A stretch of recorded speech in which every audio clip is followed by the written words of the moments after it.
As pessoas que não têm um transtorno de personalidade, ela consegue ter essa análise. Mas quem tem a personalidade, não. Está dentro da persona. É uma forma como ela se vê e como ela vê o outro. É muito profundo. É uma estrutura muito rígida. Então, essa pessoa, para ela gerar uma consciência, normalmente essa consciência vem diante de muitas perdas. Ou de muita informação. Ou de, por exemplo, caso de borderline. Muitas pessoas me perguntam, cara, eu assisti vídeo de borderlines e tal, eu acho que eu tenho essa parada aí. Aí manda pro psiquiatra, faz todo um acompanhamento e sai lá um diagnóstico. Entendeu? Mas no caso de narcisistas, de psicopatas antissociais, é uma estrutura muito mais profunda. E aí, povo, beleza? Como é que vocês estão? Hoje no meu incrível podcast é o 57º retorno de um amigo meu que por acaso ele tá passando aqui na frente. Aqui tá tendo feira na esquina. Ele veio comprar um pastel e adivinha só quem tocou a campanha da minha casa? Pronto. Sérgio Lima. E aí, tudo bom? Como é que você tá, meu E querido? aí, você tava querendo comer um pastel? Vim de Campinas, você deu vontade de comer um pastel, acho que vou lá em São Caetano, 2h30 de... Muita vontade de comer um pastel na frente da sua casa, né? Por acaso. É um pretexto pra fazer um podcast. Vai então, que dá certo, se né? tem um cafezinho aí, tem. Então, Vai que dá certo. Vai lá comer um pastel, fica olhando lá pra dentro. Vai que dá certo. Deu, né? Deu. Pessoal, é o seguinte. Esse é o 1000º podcast que o Sérgio vai fazer. Então, você já sabe que vai ser muito bacana. Então, antes de qualquer coisa, todas as redes do Sérgio estão aqui embaixo. Né? Todas as redes, todos os produtos. E, por favor, assiste esse episódio até o final. Assiste os outros também, curte o Sérgio, hypa, compartilha. Esse é o sexto, né? Sexto que a gente tá fazendo. Puxa vida, que legal, cara, véio. que legal. Graças a você, o meu YouTube nichou pra narcisistas. Eu poderia estar falando sobre coisas muito boas. Pois é, e graças a você também o meu trabalho deu uma alavancada muito grande. Inclusive, eu não sei, você terapeuta, né, que trabalha ou que quer trabalhar nessa área, o Otávio abre um espaço aqui para quem tá começando, né? Nós estamos tentando então, fazer entre em isso aí. contato aqui com o Otávio, você que quer participar aqui do Barulho Mental. E eu quero dizer algo para você, assim, vir aqui é muito legal porque a gente começou... você estava começando, né? Sim. Nessa...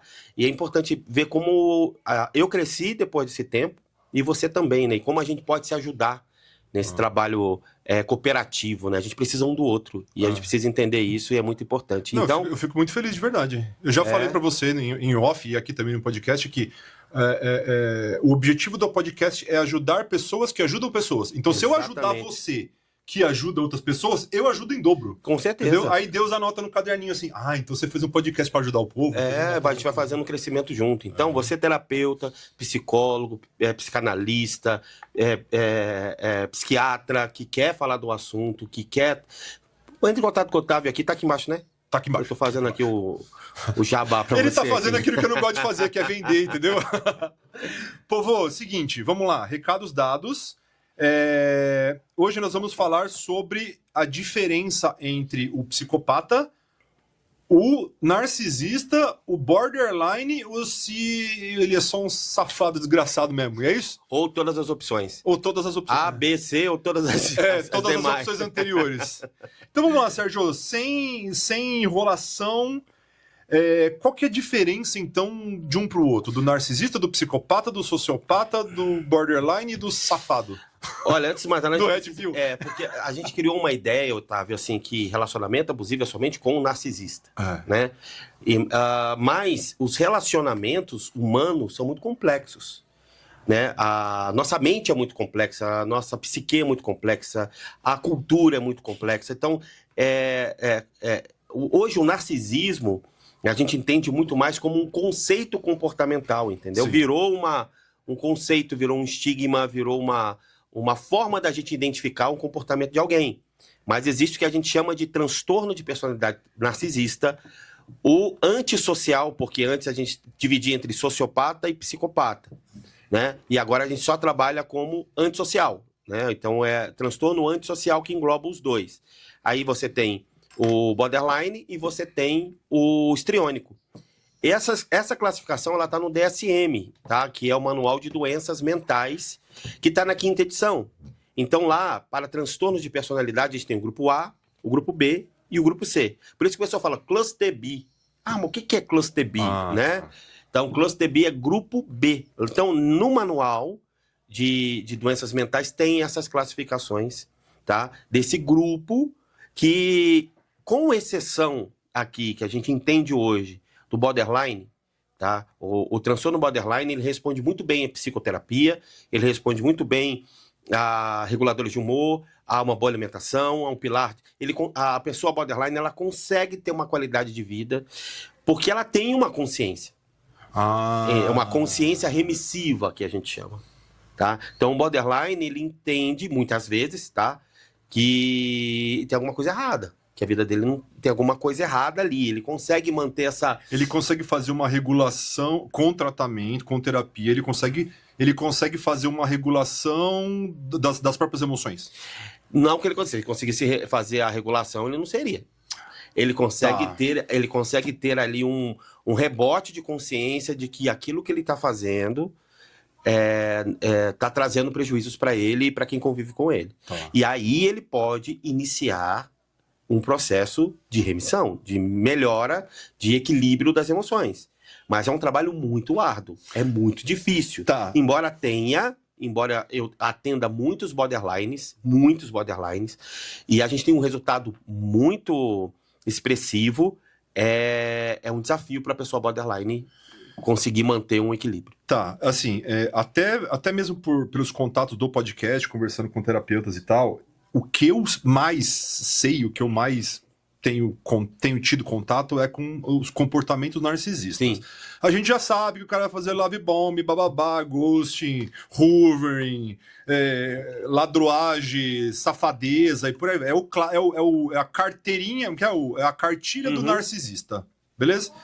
Vamos lá. Quais são as principais características do borderline? Porque eu não sei nada. A gente precisa entender, de mais nada, Otávio, a complexidade da mente humana. Então, hoje em dia, nós estamos querendo segmentar a mente humana, colocar a mente humana dentro de uma caixinha.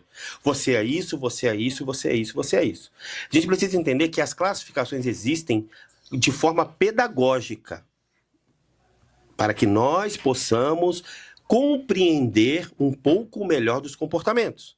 Então, por exemplo, a mente humana é tão complexa, mas para que eu possa dar um significado à minha vida, eu preciso entender tudo que está ali, uma grande parte do que está acontecendo.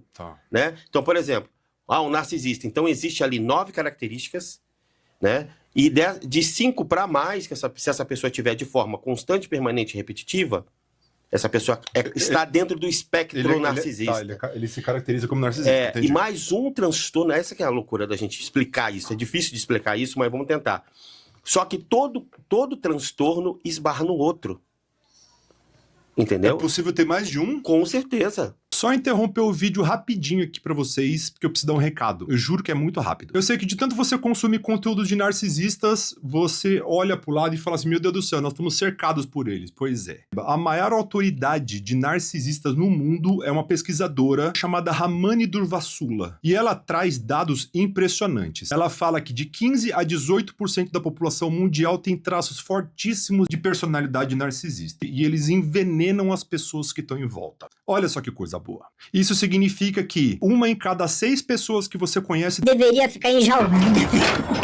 O quê? O quê? Não posso falar assim. que conhece meu trabalho sabe que eu não tenho a menor paciência pra esse povo. Pra mim ficava tudo enjaulado.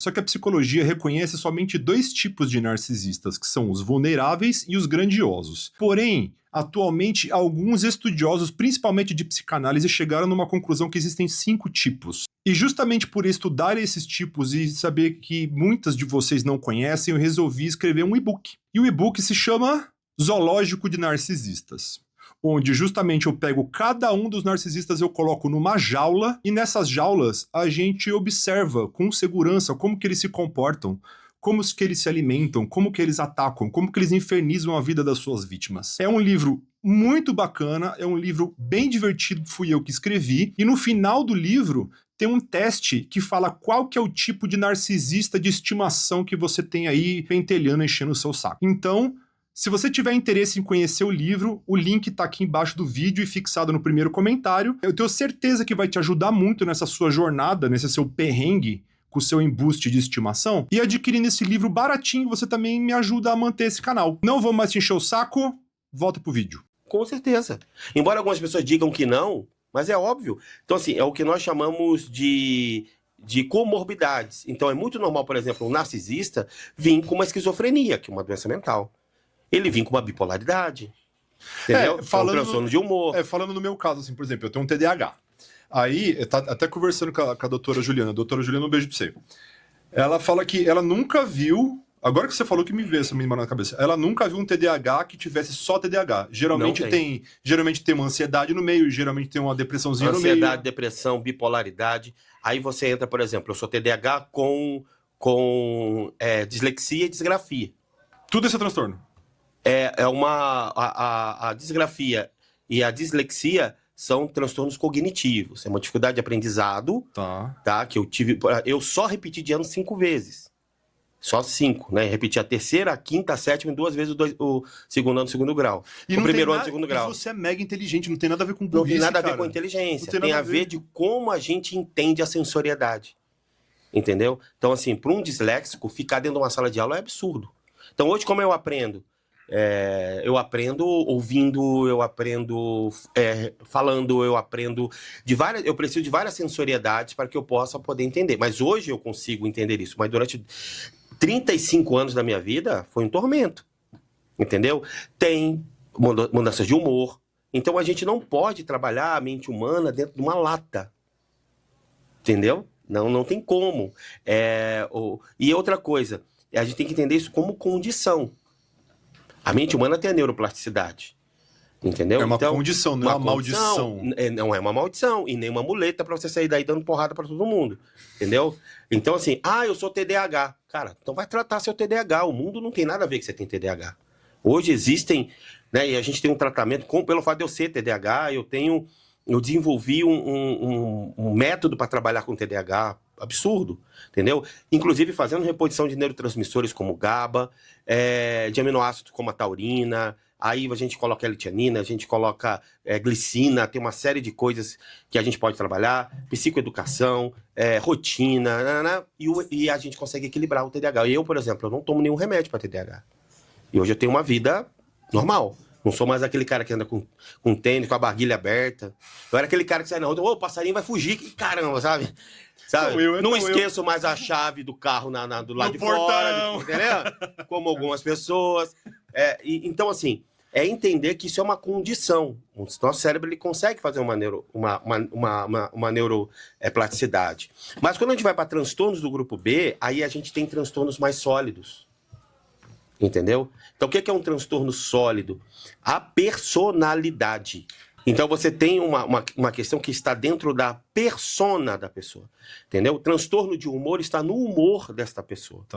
Tá? Um transtorno mental está aí no funcionamento de como essa pessoa vê a realidade. Então, ela pode dissociar para um delírio, para uma alucinação, para uma leitura equivocada da realidade. E com remédios a gente consegue trabalhar a questão do transtorno mental. Mas quando a gente vai para transtorno de personalidade, eu estou falando do indivíduo. Então, eu tenho aqui uma disfuncionabilidade que está no campo do self, que é o campo mais profundo que pode existir dentro da nossa mente, da nossa psique. Por isso que é tão difícil, entendeu? Tão São camadas. que as pessoas não têm não tem nenhum controle sobre isso. Sem ajuda. Ela tem sem uma... Porque como está dentro da personalidade, existe uma dificuldade de identificar, porque a pessoa começa a acreditar que aquilo é ela. Está dentro da personalidade. Tá. Entendeu? Faz sentido. Então, por exemplo, ontem eu vim aqui para São Paulo e não deu tempo de almoçar. Cara, eu comecei a perceber que eu estava muito irritado. Aí eu falei, caramba, eu tô irritado por quê? Porque eu não almocei. Eu sei que quando eu não almoço, eu fico irritado. Então o que eu tenho que fazer? Eu tenho que comer antes que eu perca o meu réu primário. Então eu fui, sentei, comi, passou. Entendeu essa regulação? Eu consigo pensar, caraca, eu tô assim, eu não dormi bem. Então eu preciso dormir para me regular. Então as pessoas que não tem um transtorno de personalidade, ela consegue ter essa análise. Mas quem tem a personalidade, não. Tá dentro da persona. É uma forma como ela se vê e como ela vê o outro. É muito profundo. É uma estrutura muito rígida. Então, essa pessoa, para ela gerar uma consciência, normalmente essa consciência vem diante de muitas perdas. Entendeu? Que a gente chama de colapso. Entendeu? Ou de muita informação. Ou por exemplo, caso de borderlines. Muitas pessoas me perguntam, cara, eu assisti vídeo de borderlines e tal, eu acho que eu tenho essa parada aí. Aí manda pro psiquiatra, faz todo um acompanhamento e sai lá um diagnóstico. Entendeu? Então, mas no caso de narcisistas, de psicopatas antissociais, né? E é uma estrutura muito mais profunda. Tá. Entendi. Muito mais profunda. Entendi. Sabe? Tá dentro do âmago do ser. Então, acessar ali é como destruir, é como você se implodir, entendeu? Tá. É como se hoje você dormisse Otávio e amanhecesse outra pessoa. Isso aí, como é que você consegue imaginar você não sendo você? Como é que você vive não sendo você? Como é que você anda sem... Peraí, como é que eu me relaciono sem ser eu? Então, é mais ou menos assim. Por isso que o transtorno antissocial e o transtorno narcisista são transtornos que é muito raro alguém mudar, entendeu? Entendi. A gente tem o caso do Marcelo, que foi aquele psicopata que fez aqui do filme Vips, você sabe que ele fingiu que era o filho do Constantino, o cara da Gol e tal, nananá. Cara, esse cara, ele dava treinamento, tá? De persuasão, de não sei o quê. Então, o cara entrou em remissão, nananá. Cara, ele foi preso por falsificar o RG. Pra entrar numa balada. Por que o cara fez isso, cara? Entendeu? É a história do sapo e do escorpião. Nossa. Você sabe a história do sapo e do escorpião? Então, assim, é o escorpião que mata o sapo e fala, cara, é a minha natureza. É mais forte do que eu. Ele pode ficar um tempo sem... Ele nem consegue ser diferente daquilo? Ele consegue ver um tempo sem aquela potencialidade, mas aquilo tá dentro da essência dele. E uma hora aquilo ali vai eclodir. Não tem como. Entendeu? Então aí a gente vai começando a trabalhar as estruturas. Então, vamos lá. Uma pessoa... O que caracteriza um borderline? O borderline é alguém que muitas vezes se parece muito com a bipolaridade. Que ele tem uma fluidez de humor, entendeu? Ele altera de feliz para raivoso muito rápido. De feliz para depressão para raivoso muito rápido. Ele tem uma inconstância e ele tem uma fluidez. Então, o que é uma fluidez? Cara, o borderline é alguém que vai aparecer hoje com cabelo vermelho. Pode ser, tá? Não é regra. É o comum, mas não é a regra. Ah, mas eu sou borderline. Porque hoje tá assim, né? Ah, eu sou borderline, mas não sou assim. Tá. É o você, espectro. né? É o espectro. Uhum. Tá? Uma régua. Então, normalmente, é assim. Então, você tem uma mudança de humor, que tem um gatilho aí que eu já vou falar, esse gatilho. 2, uma fluidez de comportamento. Então, por exemplo, se a pessoa hoje está na igreja, amanhã ela está no rock. Hoje ela está na igreja, amanhã ela está no funk, entendeu? Aí ela volta para a igreja. Ela está com o cabelo vermelho, amanhã ela está com o cabelo roxo. Aí daqui a pouco ela volta para o cabelo, daqui a pouco ela parece careca. Entendeu? Tá. Então ela se enche o braço de tatuagem, daqui a pouco ela vai lá e arranca essa tatuagem toda, vai lá e tira essa tatuagem toda, entendeu? E isso é por aceitação ou a cabeça dela tem essa necessidade de mudar? E muitas vezes tem uma fluidez sexual. Então é muito normal o borderline entrar dentro de eu sou hétero, agora eu sou bi, agora eu sou homossexual, agora eu voltei a ser bi, agora eu sou... Solterium. E pode acontecer dessa mudança. Por quê?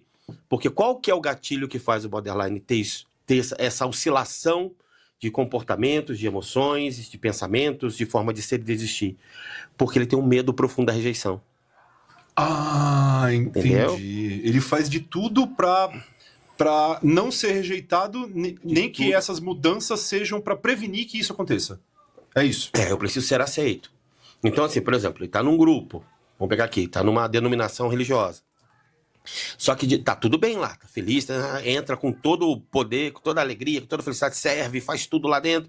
De repente ele tem uma frustração. Ele se sente rejeitado por alguma coisa.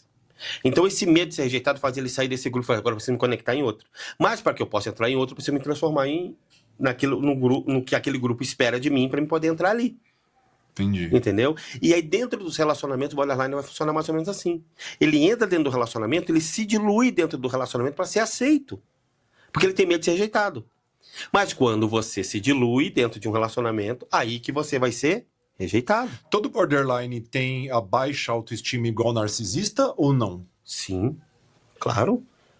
Claro, a autoestima está... Porque assim, como é dentro da personalidade... quanto mais disfuncional a minha personalidade, mais necessidade de aceitação, de validação eu tenho. Tá, entendi. Faz sentido? Sim. Entendeu? Então, quanto mais eu não consigo saber quem eu sou, mais eu preciso dos outros para me regular. E quanto mais eu preciso dos outros para me regular, menor a minha autoestima. Entendi. Então, é um ciclo que vai acontecendo dentro de todo esse processo. Entendi. Então, pelo que a gente viu até agora, as principais características do borderline, é ótimo, né? Do borderline é a alteração de humor, é a capacidade de mudança para a aceitação de um determinado grupo. Com medo da rejeição. Medo é de sempre rejeição. medo da rejeição. E isso vai causar o quê? Tanto que o nome borderline, vivendo na borda, no limite. No limite. Então ele vai sempre no limite para poder conseguir ali ser visto, ser percebido. E tem um processo de que o córtex pré-frontal do borderline é como se fosse um córtex pré-frontal infantil. Ele fica, de certa forma, dentro de um comportamento infantil. Ele não consegue tomar decisões maduras. Por isso que ele não mantém as mudanças, não mantém a personalidade. Ele é muito imediatista, então. Ele é muito impulsivo. Ele é impulsivo, é volumoso, ou seja, tem uma energia gigante. Então a gente pega, por exemplo, você fala do lado ruim, né? Vamos falar também do outro lado. Por exemplo, você pega a Amy Winehouse, ela era borderline. Você pega a Angelina Jolie, é borderline. Você pega a Mary Monroe, era borderline. Caramba. Então, porque tem um volume gigante. Então, quando isso é canalizado para as artes, é canalizado se tornam geniais, entendeu? Mas aí, e sustentar isso tudo? Aí não tem estrutura psíquica para sustentar isso tudo. Aí cai em drogas, cai em bebida. Aí começa um processo de autodestruição. Eu assim, vendo pouquíssima coisa de borderline, eles têm uma veia de autodestruição muito grande, né? De mutilação, de autoaniquilação, de raiva, de quebrar as coisas dentro de casa, e daqui a pouco quebra tudo, e daqui a pouco pede perdão, daqui a pouco te odeia, daqui a pouco te amo. E o pessoal, ignorantemente falando, não, né? Erroneamente falando, acaba falando que isso é bipolaridade, mas bipolaridade não tem nada a ver com isso. Tem uma bipolaridade, aí que isso que a gente estava falando. Mas uma bipolaridade dentro do transtorno de personalidade. Tá. Não é que o borderline é bipolar. Dentro, não é que o borderline, que o bipolar é borderline, mas o borderline tem a bipolaridade. Entendi. Que tem a mudança de humor. Entendi. Muitas vezes uma ciclotimia também, que é outro transtorno de humor muito pouco falado, que a pessoa muda de humor várias vezes no dia. Porque, assim, a bipolaridade pode ter um espaço aí de 1 semana, 15 dias, 3 meses, 6 meses sem a mudança de humor. Mas a ciclotimia não. A ciclotimia ela vai mudando durante o dia 4, 5, 6 vezes de humor. Deus me livre! O tempo inteiro. Eu não conseguiria lidar com uma pessoa dessa. É muito pouco falada a ciclotimia. E muito normal. Dentro de vários... eu não estou falando assim, mas na hora do almoço eu fiquei com fome, sou ciclotímico. Não. A gente está falando de uma mudança sem fins fisiológicos, vamos dizer assim. Se acordou, você está feliz, 9 horas da manhã, 10 horas da manhã te bate uma deprê. Meio-dia te dá uma agressividade. 1 hora você sai para trabalhar, 2 horas você volta para casa, você está em profunda depressão. Deu para entender? É mais ou menos Nossa Senhora. Essa questão. Então o borderline, ele vai ter isso dentro dele. E a rejeição, todo mundo tem a ferida da rejeição, ela tem uma necessidade de sumir. Ela não se sente vista, não se sente percebida. Então, se eu me sinto rejeitado, eu quero que você me veja. Se você me rejeita, né? Porque a diferença do abandono para a rejeição? O abandono é o seguinte, eu não quero estar aqui, Otávio, eu vou embora para minha casa. Certo? Isso aí é abandono. E o que é a rejeição? Eu estou aqui, mas eu não estou com você. Então, eu estou com você aqui, mas eu estou aqui no meu celular. Você está falando, estou nem aí para você. Isso é rejeição. Então, assim, muitas vezes essa ferida nasce do pai que está ali assistindo novela, quando a gente era criança, assistindo o jornal. A gente fala, pai, cala a boca que eu estou assistindo aqui. Quer dizer, eu estou aqui, mas eu não estou com você. Tá. E aí, como é que eu faço para mostrar que eu quero a sua atenção? Preciso fazer alguma coisa. O que a criança fazia? Caía, pulava no sofá. Chamava atenção. Jogava alguma coisa. E aí, o que o adulto agora, com esse córtex pré-frontal, vai fazer para chamar atenção? Ele pode se cortar. Ele vai pôr piercing no rosto inteiro. Ele vai cortar a língua. Ele vai ficar careca, ele vai se encher de tatuagem no corpo inteiro, ele vai, entendeu? Ter comportamentos extremos para chamar atenção. É o medo da rejeição. E acaba gerando o quê? Mais rejeição. É verdade que o borderline ama demais? Não. Não. Não? Não. Porque amor, eu não gosto muito desse termo mulheres que amam demais, aí cai em relacionamento tóxico. Então não é amor. O amor é um sentimento nobre. Não existe amor tóxico. Não existe amor abusivo. Entendeu? E não existe ninguém que ama demais. O amor é o amor por si só. Se eu amo, eu amo. Não tem mais e não tem menos. Eu te amo mais só um pouquinho, então não é amor. Deu pra entender? E o amor é saudável. O amor é paciente, justo, eterno, não segue as injustiças, mas vive a verdade. Então o amor é saudável. Tudo que é disfuncional não é amor. E a gente precisa ter isso muito claro, porque o grande problema hoje em dia é a definição dos valores. A gente não sabe definir valor. A gente não sabe definir o que é amor, o que é justiça, o que é verdade. Se a gente não sabe definir isso tudo, Otávio, a gente cria uma vida disfuncional. Porque muitas pessoas estão em relacionamentos tóxicos achando que estão amando e não estão. Elas têm uma ideia errada do que é amor. Entendeu? Então é justamente sobre isso. O borderline, ele não ama demais. O borderline quer ser aceito demais. Ele faz de tudo para ser aceito.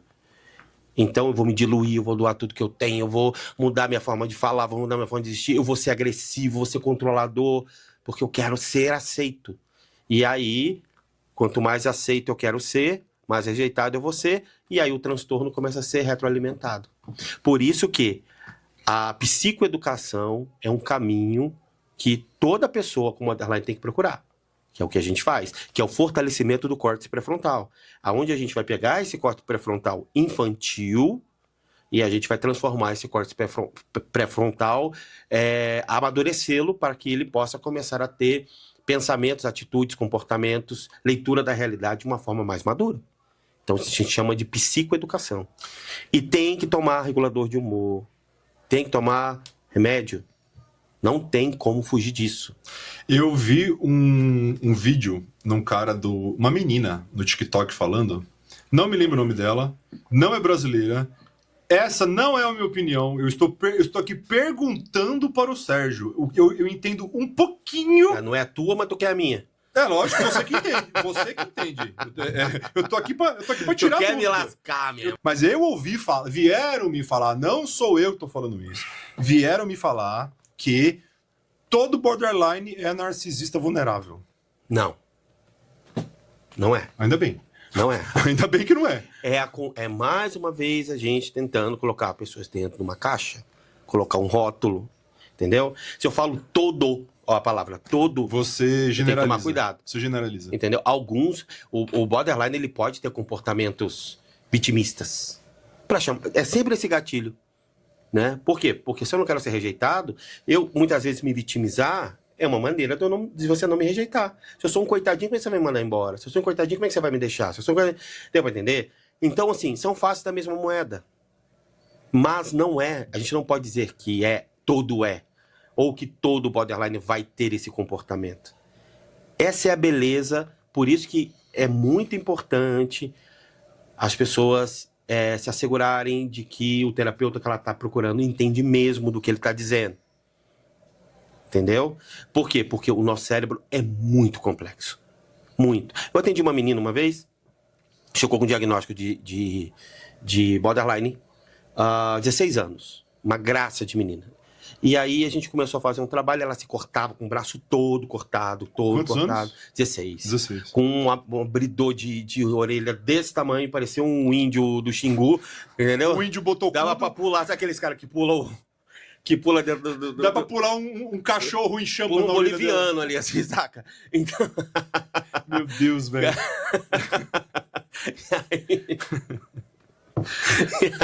Em breve, Serjão no stand-up, porra. Aí, presta atenção, sério.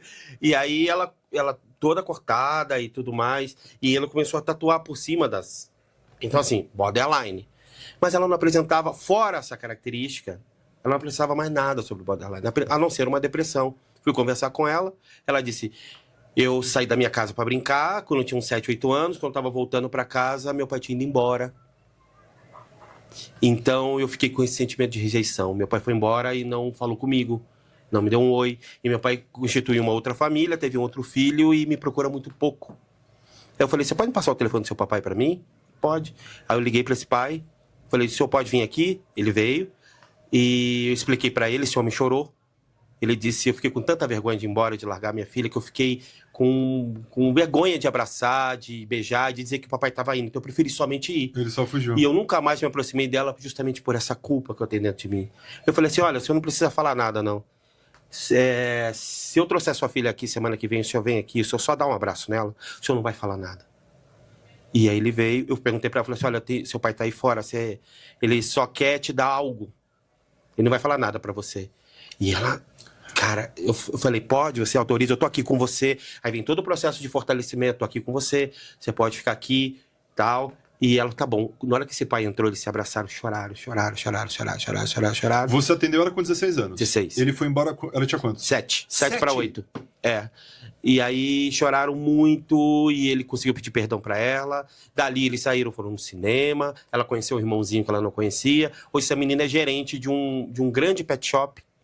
Uma menina se formou na faculdade, nunca mais se cortou, nunca mais teve problema. Nossa. Então ela não era borderline, ela só estava querendo dizer assim, papai, vem me ver. Entendeu a sensibilidade? A gente tem que entrar. Então muitas vezes a gente coloca a pessoa, ela tem um transtorno. Cara, mas é só um pedacinho, aquilo ali é um trauma, aquilo ali é uma falta. Que se a gente for ali com sensibilidade, e a gente consegue ressignificar. Se você... que acontece? Muitos desses transtornos, eles acabam tendo uma estigma muito grande, até por excesso de informação de internet, essas coisas, que você... Eu mesmo falo isso por mim, né? Você olha para as principais características daquele transtorno, daquela pessoa, do comportamental daquela pessoa, você vira e fala assim, Deus me livre, eu quero mais... quero mais distância, porque eu não quero problema na minha vida. Eu faço... Aí quando a pessoa, quando você se aproxima da pessoa e você vê o que tá por trás do backstage, o por trás da cicatriz, outra coisa, o por trás do piercing, da tatuagem, da máscara do cabelo vermelho, da revolta, da tristeza, da angústia, da extrema felicidade, você vira e fala assim, caramba, cara, tem uma joia aqui. Exatamente. Então, assim, às vezes a pessoa chega pra mim e fala assim, eu sou diagnosticado, eu sou borderline. Aí eu falo assim, como você chama? Meu nome é tal. Não, aqui você é a fulana. Você não é a borderline. Aqui eu vou olhar pra você, não pro seu transtorno. A primeira coisa que eu faço é puxar esse rótulo que colocaram. Porque se eu sou... Ué, então vamos fazer o quê, cara? Você já é. Não. Você está nesse processo borderline. Vamos mergulhar nisso aqui? Entendeu? Sim. Aí vem aquele velho papo. Pô, mas narcisista dá pra fazer isso? Dá. Dá? Claro. Mas ele não quer. Ah, tá. Entendeu? Entendi. Porque é uma estrutura mais profunda ainda. Ele não quer. Então, o narcisista, ele vai ter, como a gente já tem milhares de ótimos profissionais que vieram aqui falar. O narcisista, ele vai ter aí o ganho da grandiosidade, da ideia de que ele é o único, ele é egocêntrico, o mundo gira em torno dele. Né? E ele quem faz as regras, ele quem julga, ele quem aplica a punição, ele quem perdoa, é ele que faz. Porque assim, o borderline ele tem um vazio existencial gigante. E esse vazio existencial, ele vai querer preencher com o outro dentro dele, né? E então ele vai entrar dentro dessas relações, né, totalmente aí disfuncionais, muitas vezes, porque ele quer muito que aquela pessoa fique com ele. O narcisista, ele tem um vazio existencial também, mas a forma como ele vai lidar com esse vazio é um pouquinho diferente. Porque assim, o borderline, eu quero que você fique comigo. O narcisista fala, eu quero que você fique comigo porque eu quero me sentir melhor do que você. Porque quando eu me sinto melhor do que você, eu sei que eu não sou o pior desse mundo. Tem alguém pior do que eu. Meu Deus, percebe? Velho. Então assim, eu me sinto tão mal que eu preciso me assegurar que tem alguém pior do que eu. Parafraseando, quando a gente era criança, a mamãe colocava um prato de comida, falava assim, quero comer essa comida não. Lá na África tem gente que tá passando mais fome que você. Lá na África tem gente passando fome. Você não vai comer? A gente comia. Porque a gente se assegurava que tinha alguém pior do que a gente. Mas no mundo infantil, tudo bem. Agora, quando eu sou adulto e eu preciso ter uma relação que eu preciso diminuir a outra pessoa, porque eu não quero me sentir um menor de todos, então eu preciso fazer você menor, aí a gente tem uma disfuncionabilidade muito grande. Assim, por cima, a diferença entre o borderline e o narcisista é que o borderline ele faz aquilo por ele, porque ele quer ser aceito, e se ele for aceito, se ele receber carinho, se ele receber compreensão, se a pessoa que estiver com ele, no caso do relacionamento, no trabalho, vai ter o melhor dele, que ele vai ser uma pessoa muito boa, porque ele não tá competindo. Mas aí que vem a grande questão. É quando o borderline entende que a forma que ele tem de manter o carinho, a atenção, a presença e não ser rejeitado, é quando ele começa a se regular. Então, dentro da psicoeducação, quando ele começa a perceber que quanto mais regulado ele está... Eu tenho uma paciente que mora nos Estados Unidos, ela chegou completamente disfuncional, e aí, hoje ela tem um relacionamento extremamente saudável, ela tá noiva, vai casar, entendeu? Porque ela começou a entender, Sérgio, quanto mais eu fico regulada, mais as pessoas ficam comigo. Caramba, achei um caminho aqui. É o caminho que eu estava procurando, através de uma série de fatores que eu não achava. Aí ela achou o caminho, então assim, caramba, eu não posso ficar sem meus remédios, caramba, eu não posso ficar sem exercício, caramba, eu não posso ficar sem trabalhar, caramba, eu não posso ficar sem terapia, eu não posso, sabe, eu não posso ficar sem ler um livro, sem fazer alguma coisa, porque quanto mais equilibrado eu estou, mais as pessoas que eu quero que estejam comigo ficam. Então esse é o caminho terapêutico que a gente leva para o narcisista, ele vai entender, por que eu vou me regular? O problema não está em mim? Vou me regular do quê? Não, eu queria saber. Qual que é o problema? É aquela velha história aquela frase do Homer Simpson, né? A culpa é minha, eu coloco ela em quem eu quiser. Então, assim, a culpa é minha, mas eu coloco ela em quem eu quiser. Ele vai... Preguiça desse povo, velho, de verdade, entendeu? Cara. Meu narcisista é um negócio...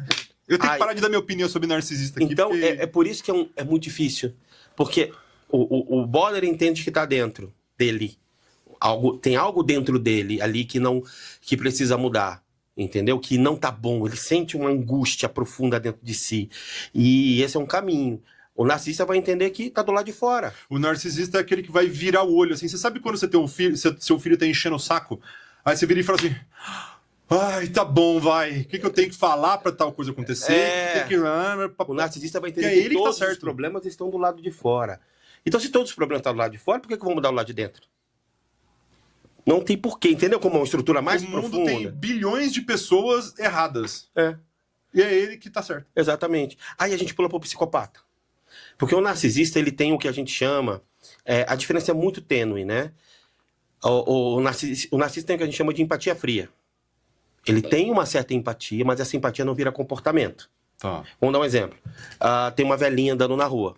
E aí essa velhinha tropeça e cai.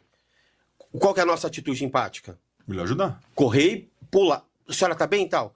Vamos pegar aqui mais ou menos essa história do narcisista. Vem a velhinha, caiu. O narcisista fala, nossa, ela caiu. Mas também velha, né? Pelo amor de Deus, né? Tinha que se lascar mesmo, entendeu? Então ele tem a atitude... O que a velha tá fazendo nessa... Andando também, não sei o quê. Já passou da hora e tal, entendeu? Então, assim, ele tem atitude, mas na hora que essa atitude vai virar um comportamento, ele refreia. Então, ele sabe que ele tá fazendo mal pra você. Ele fala, por isso que confunde tanto. Porque ele vai chegar pra vítima e ele vai falar assim, puxa, eu sei que eu não fui legal com você, eu não sou uma boa pessoa e tal. Mas você também, né? Você também pede, né? Entendeu? Então, ele tem a empatia, mas na hora que essa empatia vai virar um comportamento... Porque quando a empatia vira comportamento, ela se torna responsabilidade, autorresponsabilidade. Entendeu? Sim, sim. Então, se eu correr e pegar uma velhinha ali, eu não posso simplesmente falar, a senhora machucou? Machuquei. Então tá, tchau, tá. Não, vou ter que chamar o SAMU, vou ter que ficar com ela, vou ter que ligar para um filho, vou ter... Ele abraça uma responsabilidade que não tá longe de ser sobre ele. E aí o psicopata ele já zera empatia. O psicopata é o seguinte, olha que loucura. Borderline. O problema tá dentro de mim. Se eu resolver o problema que eu tenho dentro de mim, eu consigo me conectar com o mundo aqui fora. O narcisista, eu tenho um vazio dentro de mim e o problema é o mundo. Psicopata, eu sei que eu tenho um vazio dentro de mim, mas esse vazio está do lado de fora também. Eu sei que eu sou um problema, mas todo mundo é um problema também. Eu sei que eu sou ruim, então por isso eu vou ter que ferrar a vida de todo mundo também, porque todo mundo tem um grau de ruindade também, né? Se você tem um grau de ruindade, eu tenho um grau de ruindade, tá mas é assim que ele pensa. Então tem que ser mais ruim que você. Tem uma frase do Minha Luta, do Hitler, que ele fala assim, só existe 2 tipos de pessoas no mundo. O martelo e a bigorna. Qual que você quer ser? Simples assim. O que bate é o que recebe. Quem você quer ser? Eu prefiro ser um martelo. Então, ou seja, o psicopata vai parecer o seguinte, cara, você é tão psicopata quanto eu, então tem que ser mais... O mundo é feito de malandro. Se eu for mais malandro do que um malandro, eu vou... Então, ele é zero empatia. Zero. Zero emoção. Ele sente... Emoção tem. Emoção tem? Tem. Também é uma forma... Por isso que eu falo, a gente tem que aprender a definir o que a gente fala. Claro que tem emoção. Ele tem raiva. Raiva é emoção. Ele tem medo. Medo é uma emoção. Ele sente tristeza. Tristeza é uma emoção. Agora, ele não tem sentimentos nobres. O que é o sentimento nobre? Ele não consegue amar. Ele não consegue ter gratidão, ele não consegue ter fraternidade, ele não consegue ter retribuição, senso cooperativo, isso ele não tem. Assim como o narcisista também não. Ele vai ter emoções de sobrevivência. Raiva, tristeza, ele fica triste. Se ele tenta matar alguém, ele não consegue, ele vai entrar no processo depressivo. Já se sabe que psicopatas entram em processos depressivos profundos quando os seus planos são frustrados. Tá. Entendeu? Mas não é um processo depressivo, tipo assim, puxa, o que eu fiz? Poxa, eu sou uma pessoa péssima. É tipo assim, caramba, deu errado, o que eu tenho que fazer agora para dar certo? Então eu vou pensar num novo plano aqui para quando eu pegar a nova vítima, aí não vai dar errado. Deu para entender? Então não é uma depressão remissiva. É uma depressão estratégica. Estratégica. Nota 10, isso aí, cara. Entendeu? E o psicopata, ele gosta muito do jogo. Do jogo diferente do narcisista. O narcisista é o seguinte, eu vou fazer um jogo com você para que você entenda que você é a pior pessoa do mundo. O psicopata vou fazer um jogo com você para que você me descubra. Então ele sempre vai deixando elementos para você ir descobrindo quem ele é. Então, assim, o psicopata ele vai deixando alguma coisa no computador, alguma coisa não sei o quê, né? Ele vai deixando pistas. Tanto que quando o psicopata ele é encontrado, vamos pegar... Porque existem mais de 30 níveis de psicopatia, né? Então, a gente pega os serial killers, por exemplo, que são a minoria da minoria da minoria da minoria. Cara, quando eles são encontrados, eles dão risada. Se você pegar o Charles Manson, que foi um grande psicopata, está preso até hoje, né? Ele conta de forma teatral. Se você pegar a entrevista do Guilherme de Pádua, eu tenho há mais de 10 anos de entrevista com o Guilherme de Pádua, que eu fiz a análise dele. Inclusive, eu recebi um e-mail da Glória Pérez, me parabenizando pelo... Caramba, cara. Mais de 10 anos atrás, Ela me mandou um monte de coisa, ela me mandou um monte de arquivo, um monte de coisa e tal, não sei o quê. Um texto lindo, muito bacana. E ele dá risada. Ele dava risada, né? Aquela risadinha. Se pegar a Suzane von Richthofen, ela dá risada. Tipo assim, pô, me pegaram, né? O Guilherme de Pádua morreu ou não, né? Morreu. Eu teve um infarto. Graças a Deus. Então... Tá lá no colo do capeta, rebolando assim, ó. Ou o capeta no colo dele, né? Ou o capeta, cara. Ah, meu Deus, o que eu fiz? Mas, bom, você acabou de responder a minha próxima pergunta, que era se todo psicopata mata, mas não. Não. São mais de 30, né? Então eu dividi... Eu tenho um e-book chamado Mentes do Mal, e lá eu dividi em 3. Domésticos, sociais e os assassinos e delinquentes. Tá? Então a gente tem, primeiro, os sociais. É o psicopatinha que tá aqui dentro da família, que tá aqui na vizinhança. É aquele que vai criar problemas na família, na vizinhança, no trabalho e tal. E a gente tem o social. Esse já é o estelionatário. Já é o que dá o golpe na mulher ali. É o que é o que clona não sei o quê. É o social. E a gente tem aí os delinquentes, são os grandes bandidos, os serial killers, os assassinos e tal. Esse é um nível muito pequeno. O maior, com certeza, são os sociais. Entendeu? E todo psicopata é narcisista. Mas nem todo narcisista é psicopata. E uma coisa interessante que a gente precisa entender. Todo psicopata se reconhece. Todo psicopata se reconhece. Ele se reconhece como psicopata ou ele reconhece que aquele cara é igual a ele? Tanto que... Eles têm um radarzinho de radar. Putice, assim, um negócio desse? Tanto que, se você pegar... Isso foi um experimento feito em presídios, né? Esse experimento, ele reforçou isso. Que eles conseguem se juntar, eles têm código de ética, código de convívio, eles têm regras sociais entre eles...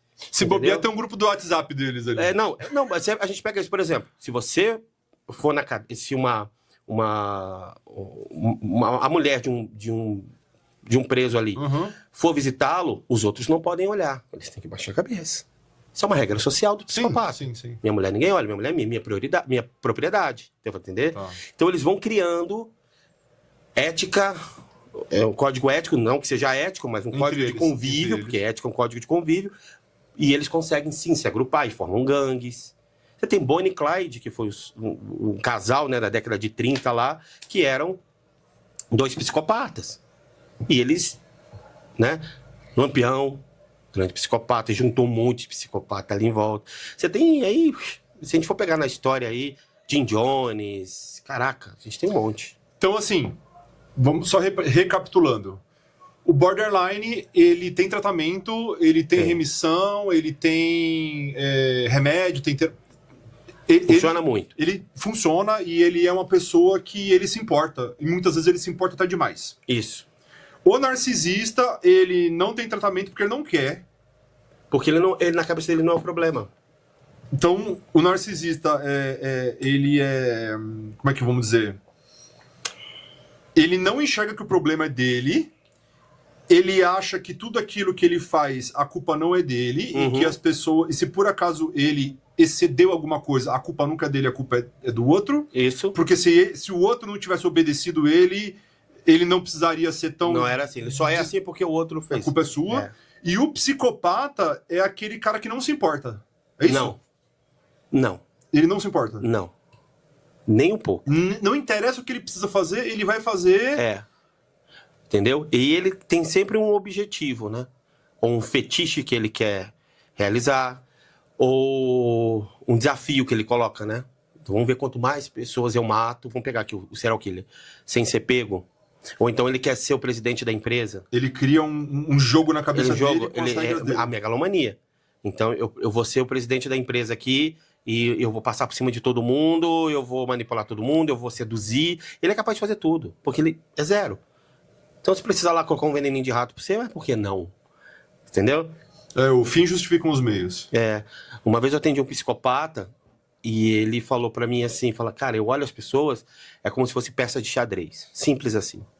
Eu sento no bar e eu fico olhando, pô, aquele ali, se eu manipular, aquela ali, se eu não sei o quê. Nossa, aquela ali é uma fraca, se eu for ali eu consigo não sei o quê. Entendeu? Ele tem esse nível de observação. Tem esse nível de observação. Tem esse nível de observação. Ele consegue fazer uma leitura corporal em segundos. Quem é um dependente emocional, quem é um igual. Eu não consigo ver um TDAH psicopata, porque muito difícil. Se depender de observar e prestar atenção nas coisas, você não muito mata, difícil. Você não pega ninguém, né? Muito difícil. E se for um TDAH serial killer, então pior ainda, que ele vai matar alguém e esquecer de correr. Ele vai... Não é que eu esqueci de correr, cara. Eu fiquei aqui no celular, matei o cara, fiquei aqui no Reels, esqueci, a polícia chegou e me prendeu. Falta de foco. Ou então ele vem com a faca, e a vítima puxa um assunto com ele, ele faz amizade. Cadeira, né? Ai, meu Deus do céu. O que eu vim fazer aqui mesmo? O que eu vim fazer aqui mesmo? Ai, meu Deus do céu. Ai, meu Deus. Última pergunta, Sérgio. Saindo... É meio que automático a gente voltar essa parada um pouquinho para relacionamentos, né? Voltando um pouquinho para família. E eu sei que muita gente que nos assiste, porque o nosso público é o mesmo, tem muito problema com mãe, tem muito problema com pai, né? Pergunta, assim, me veio na cabeça aqui. Qual que é a pior tipo de mãe? A borderline, a psicopata ou a narcisista? Essa é muito boa, hein, velho? Qual que é a pior? Ué. Caraca. Essa é boa, velho. Todas, né? Em grau, em potência, em graus. Sei lá, mas é uma borderline controlada ou não? Não sei. Não, assim, mas com certeza, não, sim, é claro, a gente tá tratando eu acho assim que a psicopata... A pior é a mãe psicopata, lógico. A mãe psicopata nem fica com filho, ela dá, ela doa, ela... Vende, prostitui, por aí vai. E por aí vai, é terrível. Não, os três são... Eu jurava que minha pergunta era boa, ela foi muito óbvia. Três estão péssimas. Né? Melhore. Pelo amor de Deus. Você tem um podcast, você tem que melhorar suas perguntas. Pelo amor de Deus, né? Sérgio, qual que é a pior dos três? Não, a pior dos três foi a sua pergunta. Não, tem razão. Não foi uma boa pergunta. Terrível. Sérgiones, explica pra galera Como é que funciona o seu trabalho? Bom, vamos lá. Esse podcast era pra gente... Cara, era o dia inteiro falando disso. Isso aqui, gente, é só uma pincelada. Isso aqui é só pra gente entender um conceito muito profundo que é a mente humana, né? Eu acho que tinha que fazer igual o Vilela, cara. O Vilela fez um podcast 24 horas. A gente tinha que fazer um podcast, assim, tipo, cara, chamar eu, mais, sei lá, mais Atari, mais alguém aqui pra gente ficar conversando até acabar a parada. Pode ter churrasco no meio? Vamos fazer? Pode botar uma churrasqueira no meio da sala, uma cervejinha? Vai. A gente fica trocando Se ideia. colocar cervejinha, acabou. Não é? Seria maneiro, né? Mas não, tô só devagando aqui. Bom, gente, quem não me conhece, eu sou o Sérgio Lima, entendeu? E assim, o meu trabalho eu atendo como terapeuta comportamental. Então, você que é dependente emocional, ou que é borderline, ou que quer sair dessa condição disfuncional e tudo mais, pode me procurar. Você que é vítima de relacionamentos abusivos. O WhatsApp dele tá aqui embaixo. Tá aqui embaixo. 8840-5607, pode me chamar, entendeu? Temos os nossos livros, eu trouxe 2, porque um acabou, que é o livro Viva, e o Confissões da Ultimate Princesa, são os meus 2 livros. Tem um curso de formação em terapeutas, então você que quer ser terapeuta, o nosso curso é reconhecido pelo MEC, pelo Ministério da Educação. Valiosíssimo. Então você pode vir fazer o curso com a gente, você tem todo o acompanhamento, você vai entender tudo sobre complexidade, e é um curso único, justamente porque a gente vai entender toda essa questão de transtorno. Tem um módulo inteiro de transtornos mentais, emocionais, transtornos de personalidade, um módulo inteiro. E além de tudo, você vai ser um terapeuta onde você vai aprender sobre fisiologia humana, sobre como trabalha o corpo humano, como é neurociência. É um curso muito profundo, muito, muito verdadeiro, muito legal. Então, quero convidar você também, tá aqui embaixo, você vai colocar outro contato com a gente. Uma pergunta sobre o seu curso. Tem muitas pessoas que são sobreviventes e narcisistas e fazem o curso? Quase todas. É muito bom para isso também. Muito, e a gente já formou... Hoje, grandes players estudaram com a gente, né? O pessoal, a Elise Guimarães estudou com a gente, Daniel Moura estudou com a gente, Fernanda Cândido estudou com a gente, a Sinara França estudou com a gente, caramba, tanta Cris Collins estudou com a gente, a Adriana Lira estudou com a gente. Então, essa galera, muita gente que está trabalhando com relacionamento abusivo, vieram fazer formação com a gente, eles estão aí ajudando a gente. Eu sou sobrevivente narcisista, eu não quero ser terapeuta. Mas esse curso para mim também é... Vários. Muita gente. Muito bacana. Sabe? Muito legal. Muitas pessoas chegam como paciente, né? Muita gente chega como leitor, compra o livro, aí vem para terapia, da terapia vai estudar para ser terapeuta. Entendeu? Ou para ter mais autoconhecimento e desenvolvimento assim. Então, graças a Deus, nosso trabalho está aí, nossas redes sociais, tudo é Instituto Sérgio Lima, YouTube, Instagram, TikTok. Tá tudo aqui Kawaii, embaixo. Tá tudo aqui embaixo no vídeo do YouTube. Você vai descer o vídeo do YouTube, tem todas as paradas do Sérgio lá. Meu irmão. Comer pastel. Agora eu vou pegar meu pastel, acho que já esfriou meu pastel. Meu irmão, Valeu. A casa é sua, muito obrigado de verdade, tá? E, mais uma vez, segue o Sérgio, dá uma moral pra gente. Dando curtida, comentário e tamo junto, certo? Tamo junto, gente. Fica com Deus. Beijo. Tchau. Você não apertou a galinha uma vez. Bora, galinha. Valeu. Tchau, gente.